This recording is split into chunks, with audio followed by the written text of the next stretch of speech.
इसमें आज हम आपको अलंकार के विषय में बताते हैं।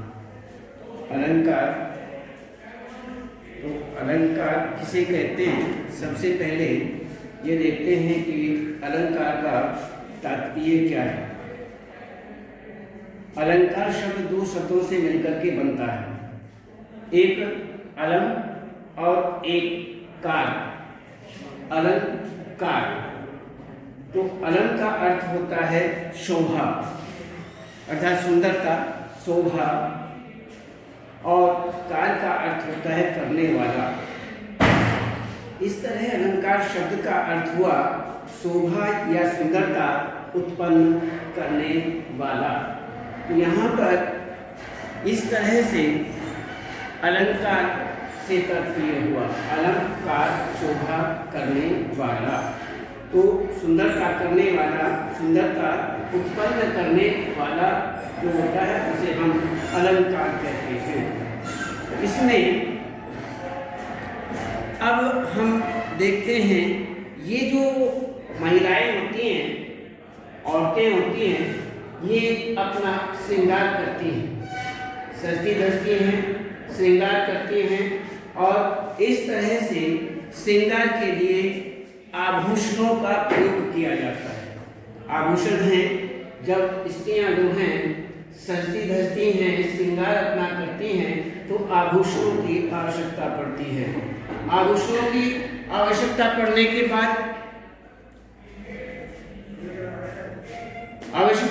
के बाद इसमें यही, इसीलिए आभूषण शब्द जो है वो अलंकार से ही तात्पर्य करता है।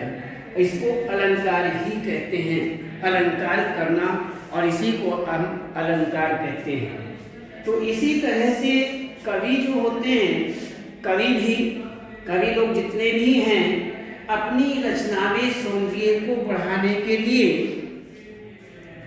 और चमत्कार उत्पन्न करने के लिए जिन तत्वों का उपयोग करते हैं, वह जो तत्व हैं वही अलंकार कहे जाते हैं। ये कवि लोग जितने भी हैं उनका यही है, जब अपने काव्य को लिखते समय, अपने लेख लिखते समय ये उसमें कोई चमत्कार पैदा करना चाहते हैं या उसकी सुंदरता बढ़ाना चाहते हैं, तो उसमें अलंकार का प्रयोग करते हैं। कुछ तत्वों का प्रयोग, अर्थात वही अलंकार।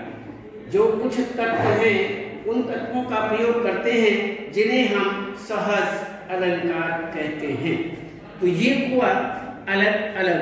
तो इस प्रकार कविता के अंदर, कविता के जो शब्द हैं, उन शब्दों और अर्थों में सुंदरता पैदा करने वाले जो तत्व हैं, उन तत्वों को ही हम अलंकार कहते हैं। तो इस प्रकार से यहाँ अलंकार से तात्पर्य के विषय में हमें मालूम हुआ कि अलंकार किसे कहते हैं। अब हम देखते हैं सीधे शब्दों में कि अलंकार की क्या परिभाषा है।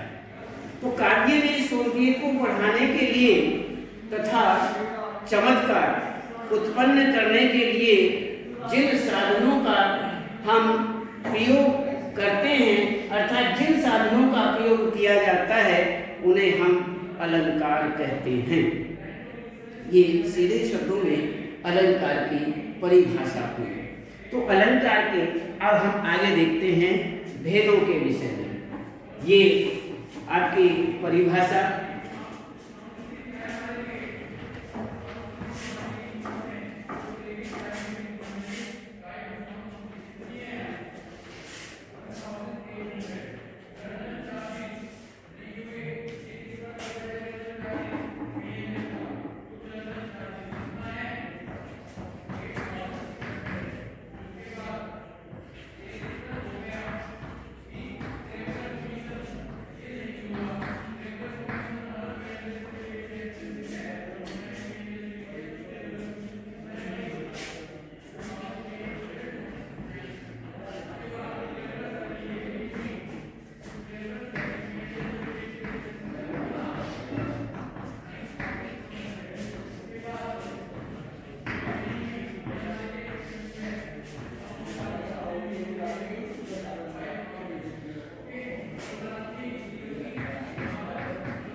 भाग्य में सौंदर्य के लिए तथा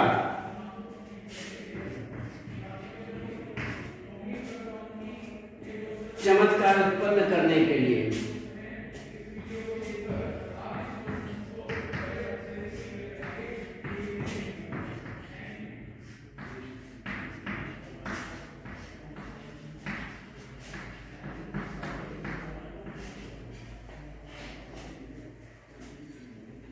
जिन साधनों का प्रयोग किया जाता है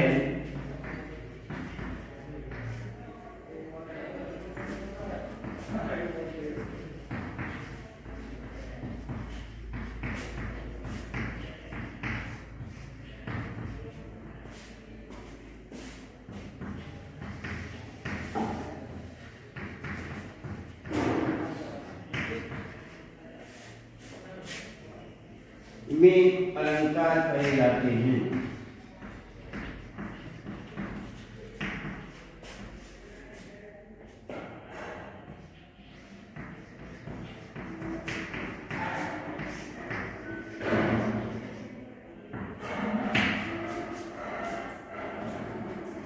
अब हम देखते हैं इसमें अलंकार के भेद।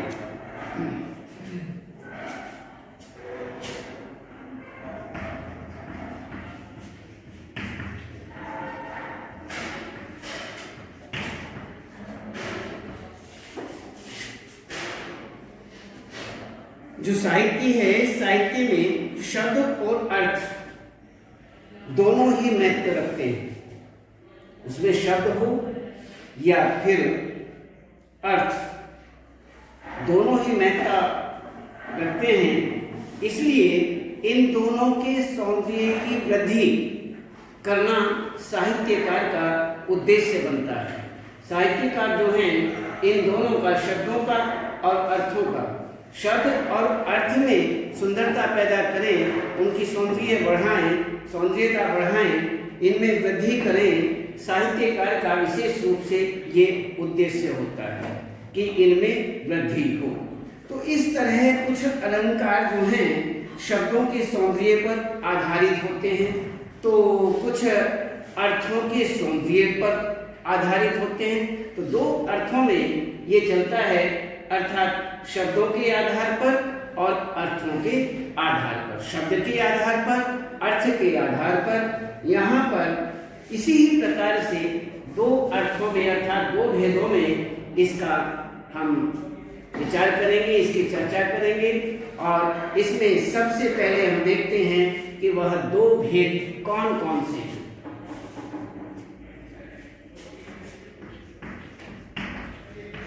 अलंकार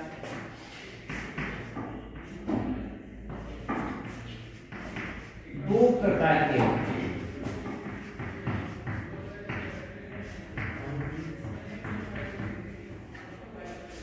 इसमें एक पहला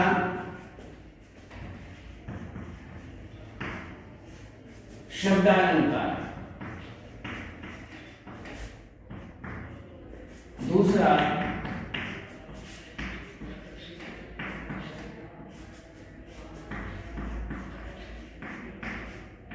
अर्थालंकार। ये दो प्रकार जो हैं, इन दोनों प्रकारों पर हम विचार करते हैं। तो अलंकार जो है दो प्रकार के माने जाते हैं, एक शब्दालंकार और एक अर्थालंकार। तो दो प्रकार के ये हमारे अलंकार हुए। और इसमें शब्दालंकार जो है, अब हमें देखना है शब्दों की जो विशिष्टता है, शब्दों का जो प्रयोग है, विशिष्ट प्रयोग से चमत्कार उत्पन्न किया जाता है। इसके द्वारा, शब्दों के द्वारा जो भी विशिष्ट चमत्कार पैदा किया जाता है, वहां पर शब्दालंकार होता है। तो इस शब्दालंकार का सौंदर्य शब्दों के विशेष प्रयोग के कारण ही तो होता है। यदि उसमें विशेष प्रयोग नहीं किया जाए तो फिर शब्दालंकार कहाँ से आएगा। इसीलिए कहते हैं कि शब्दालंकार जो है शब्दों के विशिष्ट चमत्कार के द्वारा ही यहाँ पर उत्पन्न किया जाता है, और इसीलिए हम इसको यहाँ पर शब्दालंकार कहते हैं। इसमें इस प्रकार से विशिष्ट शब्दों के स्थान पर उनका कोई भी समानार्थी समान अर्थ प्रदान करने वाला, जो उसका अर्थ देने वाला होता है, समान अर्थ, जैसा उसका अर्थ वैसा ही उसका अर्थ, तो दोनों शब्दों का समान अर्थ मिलता हो ऐसे समानार्थी शब्द जो हैं उनका विशेष रूप से यहाँ पर प्रयोग किया जाता है। और यही लेखक, कवि आदि इसी को करते हैं, तो हमें इस बात का ध्यान रखना चाहिए। तो यहाँ पर शब्द अलंकार के अंतर्गत जो हैं शब्दों का विशिष्ट चमत्कार पैदा करने के लिए यहाँ पर शब्द अलंकारों का ही प्रयोग किया जाता है, विशिष्ट शब्दों का यहाँ पर प्रयोग किया जाता है। तो इसी प्रकार से समानार्थी शब्द जो हैं वह रख दिए जाते हैं। एक स्थान पर जो शब्द हमने रखा है उसी स्थान पर हम दूसरा शब्द रख देते हैं, वही इसमें शब्द अलंकार का समानार्थी का प्रयोग करता है। और जहाँ समानार्थी शब्द रखे जाते हैं तो सौंदर्य चमत्कार यह चमत्कार समाप्त हो जाता है। जैसे वर को छोड़कर और वर ले लो, प्रकृति में शब्द के प्रयोग से चमत्कार पैदा हुआ, क्योंकि वर शब्द का अर्थ है पति। यहाँ पर वर शब्द, वर को छोड़कर वर ले लो, दूसरे का है वरदान। वर शब्द दो जगह प्रयोग किए गए हैं। वर शब्द दो जगह प्रयोग करते हैं, वर को छोड़कर वर ले लो, दोनों जगह वर शब्द का ही प्रयोग है। वर को छोड़कर अर्थात पति को छोड़कर, पति को छोड़ दीजिए, वर ले लीजिए अर्थात वरदान ले लीजिए। तो वर शब्द समानार्थी शब्द कहे जाते हैं और समानार्थी शब्द का प्रयोग हम करते हैं। तो ये फर्स्ट में